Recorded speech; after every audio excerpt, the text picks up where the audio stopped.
We're taking our rightful share of your dad's inheritance. Get out of the house." My stepmother Diane's voice crackled through the phone, dripping with spite. I felt my heart race, but kept my voice steady. "Talk to my lawyer," I replied, then ended the call. My name is Sophie Palmer, and I'm a 34-year-old financial consultant in Chicago. My father passed away 3 weeks ago after a battle with cancer, leaving behind a complex web of relationships and his considerable estate. My stepmother Diane, whom he married 5 years ago, had always resented my close relationship with him. She spent years trying to drive a wedge between us, but my father saw through her manipulations. What Diane didn't know was that my father had prepared for this exact scenario. In the months before his death, as his illness progressed, we had lengthy discussions about his estate. He witnessed how Diane's behavior grew increasingly controlling and hostile. She would try to prevent him from seeing me, claiming he needed rest, and would intercept my calls. But my father was no fool. "Sophie," he had said during one of our private meetings at his office, "I've seen how Diane treats you. I know what she's capable of, and I won't let her take what's rightfully yours." He had already begun working with his lawyer to ensure his assets would be protected and properly distributed according to his wishes. The family home where I grew up, and where all my childhood memories lived, was legally secured in my name months ago. The majority of his estate was carefully designated to me through ironclad trusts and legal documentation that left no room for manipulation. My father, ever the meticulous planner, had even recorded video testimonials explaining his decisions, anticipating that Diane might try to contest the will. Now, as I sat in my apartment looking at the phone, I couldn't help but smile at Diane's premature victory call. She had no idea that her attempt to bully me out of my inheritance was about to backfire spectacularly. My father's lawyer would be contacting her first thing in the morning with some very unwelcome news. Sometimes, the best revenge is simply letting people's own actions lead to their downfall. I poured myself a glass of wine and opened my laptop to review the estate documents one more time. The next few days would be interesting, to say the least. I grew up watching my father build his real estate business from the ground up. After my mother passed away from breast cancer when I was 12, it was just the two of us for many years. We developed a special bond. He taught me everything he knew about business and finance, which eventually led to my career choice. Despite his busy schedule, he never missed my school events or forgot to help me with homework. Those years shaped who I am today. Everything changed when Diane entered our lives. She worked as a receptionist at one of my father's properties, and within 6 months of meeting him, they were married. I was 29 at the time, living my own life, but I noticed how quickly she tried to take control. At first, it was subtle, suggesting my father was too tired for our weekly dinners, or claiming he was too busy to take my calls. But over time, her true colors showed. Diane was 15 years younger than my father, and her spending habits were outrageous. She redecorated the entire house, erasing all traces of my mother's touch. She convinced my father to buy her expensive cars and designer clothes, claiming she needed to look the part as his wife. I watched with growing concern as she isolated him from old friends and business associates, always finding fault with anyone who didn't agree with her. My father started to see through her act about 2 years ago when his health began declining. He confided in me that he'd caught her going through his financial documents late at night and noticed her asking peculiar questions about his will and business holdings. That's when he started taking precautions. "I married her because I was lonely," he admitted to me during one of his chemotherapy sessions. "But I won't let my mistake hurt you, Sophie. You're my daughter, my legacy. Everything I built was meant for you." We spent his final months getting his affairs in order, making sure every detail was legally sound. He even recorded videos explaining his decisions, knowing Diane would try to paint me as a manipulative daughter taking advantage of a sick man. My father was always 3 steps ahead, even at the end. The weight of his trust in me, and his determination to protect me from Diane's greed, only strengthened my resolve to honor his wishes and stand my ground. As I looked through old family photos in my apartment that evening, I knew the real battle was just beginning, but I was ready. The morning after Diane's threatening call, I met with Richard, my father's longtime lawyer and friend, at his office. His face was grim but determined as he shared the latest developments. "Sophie, Diane's lawyer contacted me last night. They're planning to contest the will, claiming your father wasn't of sound mind when he made the changes," Richard explained, shuffling through a stack of papers. "But what they don't know is that we have everything on video." My father had insisted on recording every meeting where he discussed his estate plans, clearly stating his reasons and demonstrating his mental clarity. He'd even had his doctors document his cognitive state during these decisions. It was as if he knew exactly what Diane would try to do. "They're demanding an emergency hearing," Richard continued. "Diane's claiming she needs immediate access to the accounts for household maintenance.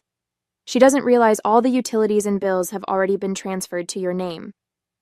I felt a surge of anger thinking about how Diane had treated my father in his final months, restricting his visitors, monitoring his phone calls, always hovering when I visited.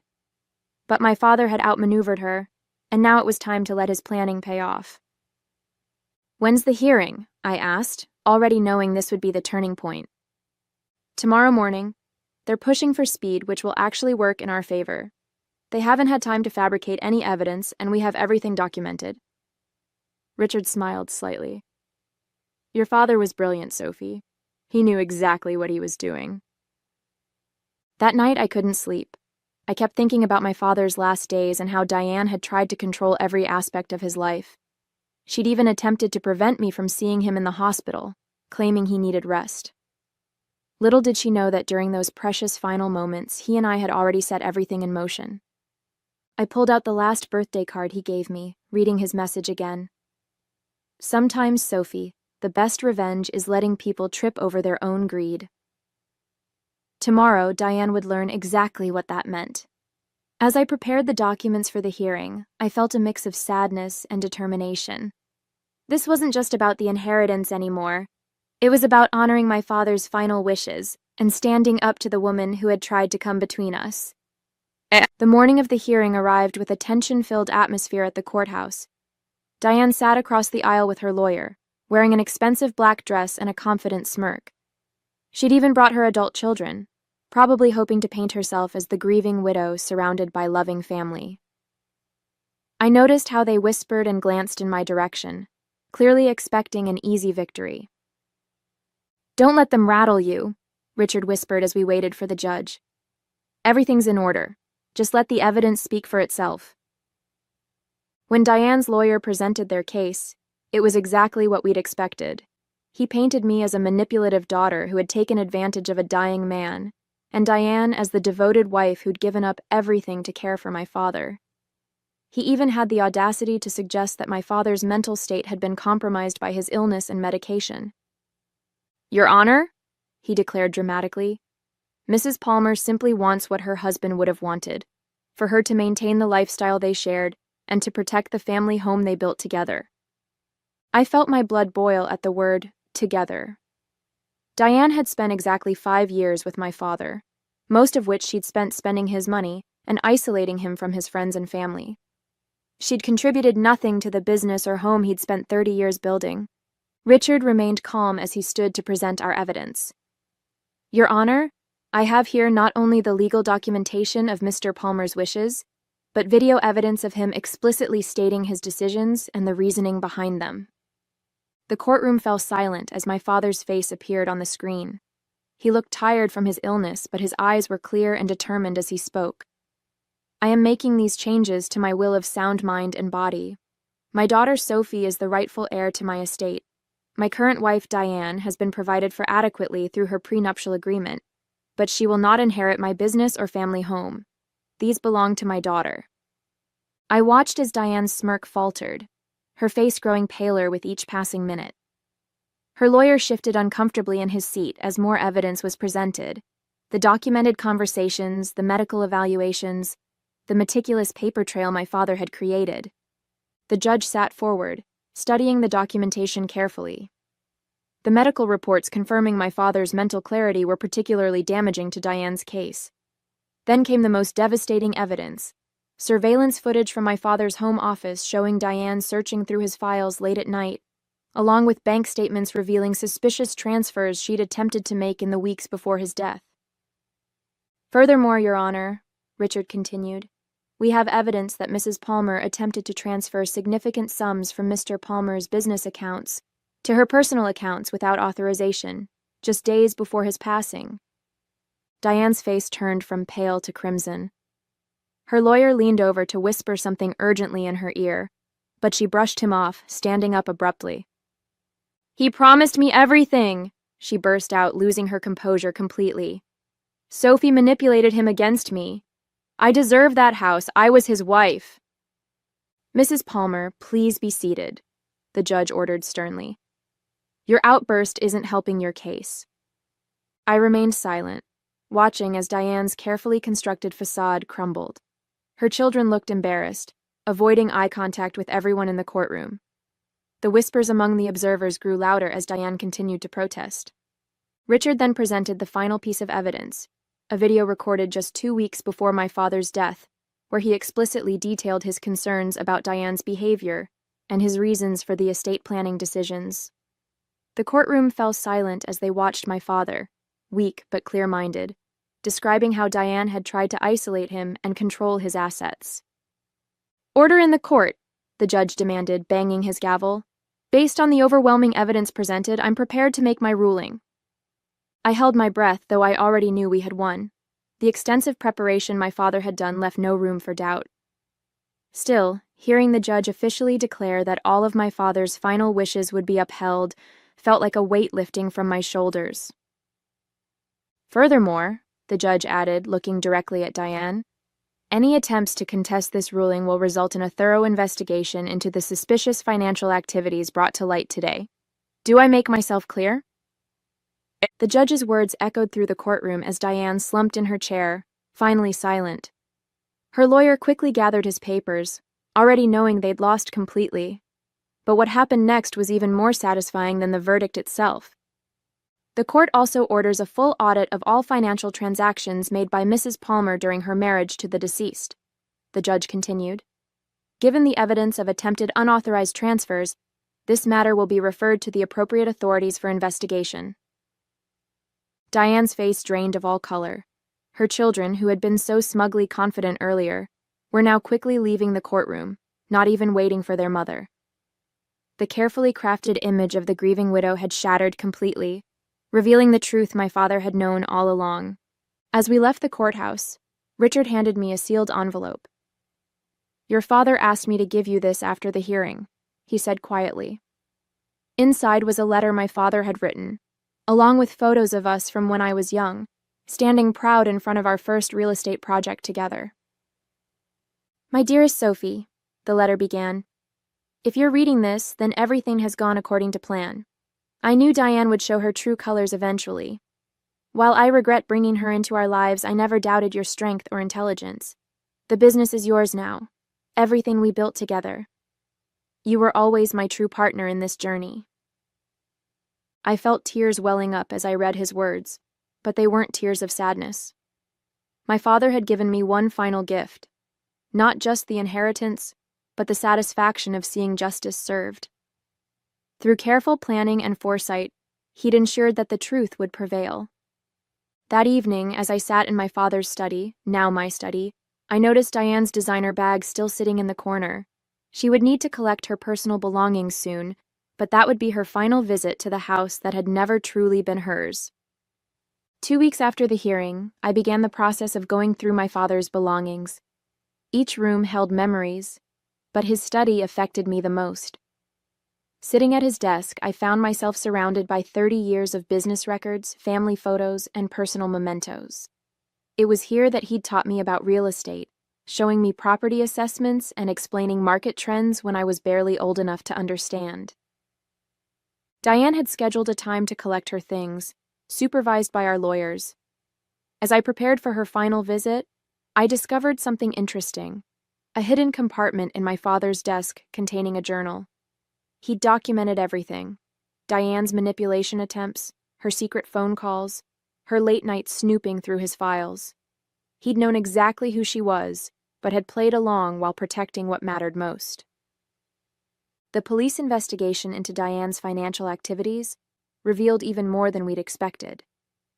She'd attempted to transfer nearly $300,000 from my father's accounts in his final weeks. The detective assigned to the case found similar patterns in her past relationships. She had a history of targeting wealthy, older men, though none had been as prepared as my father. I threw myself into running the business, expanding on the foundation my father had built. The employees welcomed me warmly. Many had known me since childhood and had witnessed my father grooming me for leadership. They shared stories about how he'd proudly shown them photos of my college graduation, my first real estate deal, my successes. One evening, while reviewing some old contracts, I received an unexpected call from Thomas, one of Diane's children. "Sophie," he said hesitantly, I wanted to apologize. We knew what our mother was doing, but we didn't stop her. Your father was a good man who deserved better." His words surprised me, but they also brought a sense of validation. Even Diane's own children had seen through her act. Thomas explained that she'd pulled similar schemes before, targeting wealthy older men. My father had been different, though. He'd seen it coming and had outmaneuvered her completely. The business thrived under my leadership, and I found myself adding my own touches to my father's legacy. I established a scholarship program for aspiring real estate professionals, naming it after him. The first recipient was a young woman whose single father had sacrificed everything to support her education. It felt like coming full circle. The day Diane came to collect her belongings was tense. She arrived with 2 movers and her lawyer, looking considerably less polished than during the hearing. As she walked through the house, I noticed how she lingered in front of certain items, particularly the expensive decorations she'd convinced my father to buy. "You can take what you personally purchased," Richard reminded her firmly. "Everything else stays." He had a detailed inventory of what belonged to the estate. Diane's face tightened as she realized how little she could actually claim. During this final visit, I maintained my distance, working in my father's study while they packed. Through the open door, I could hear her muttering about family heirlooms, though none of them were actually hers. Richard stopped her several times from trying to take items that belonged to my mother, or had been in our family for generations. The most satisfying moment came when she tried to claim an antique grandfather clock, insisting my father had promised it to her. Richard simply pulled out a photograph from 30 years ago, showing the clock in our living room when I was a child, long before Diane entered our lives. "Mrs. Palmer," he said firmly, "please don't make this more difficult than it needs to be." The clock stayed, along with numerous other items she tried to claim. As she prepared to leave, Diane paused in the foyer. For a moment, I thought she might try to apologize or make amends. Instead, she spoke bitterly. "You think you've won, but you'll end up alone just like your father did." I stepped out of the study, facing her directly. "My father was never alone," I replied calmly. "He had me, his true family, by his side until the end. That's something you never understood and never will." She left without another word, and as the door closed behind her, I felt a profound sense of closure. The house seemed lighter somehow, as if her departure had lifted a heavy shadow. I walked through each room, touching the familiar surfaces, feeling truly at home for the first time since my father's passing. 1 year later, I sat in my father's, now my, office, reviewing our latest property acquisition. The business had grown significantly under my leadership, expanding into new markets while maintaining the integrity my father had instilled. His photo sat on my desk, a reminder of everything he'd taught me.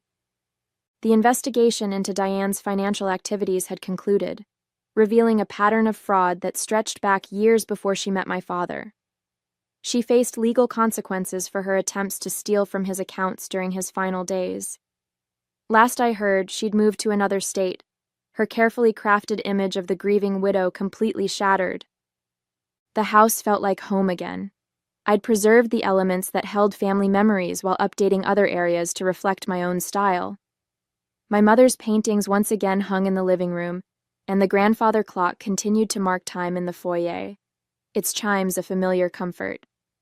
Most importantly, I'd honored my father's legacy in the way he would have wanted, not just by preserving what he built, but by building upon it.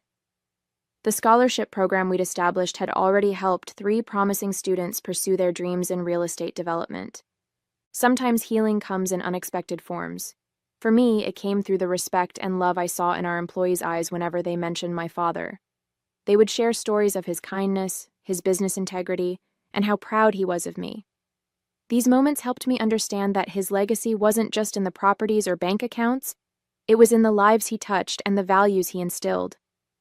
Last week, I found an old photo album in his study that I hadn't noticed before. Inside was a letter dated just days before his death. Sophie, you were always stronger than you knew. Remember that success isn't just about building wealth. It's about maintaining your integrity while doing so. You've made me proud in ways I never could have imagined. The real victory wasn't just keeping what was rightfully mine. It was honoring my father's legacy by living up to the values he taught me. The business continues to thrive, but more importantly, it does so with the same principles of honesty and integrity that my father always championed. Diane's attempts to take what wasn't hers ultimately revealed the strength I inherited from my father. Sometimes, the best revenge isn't about winning in court. It's about proving that goodness and truth eventually prevail.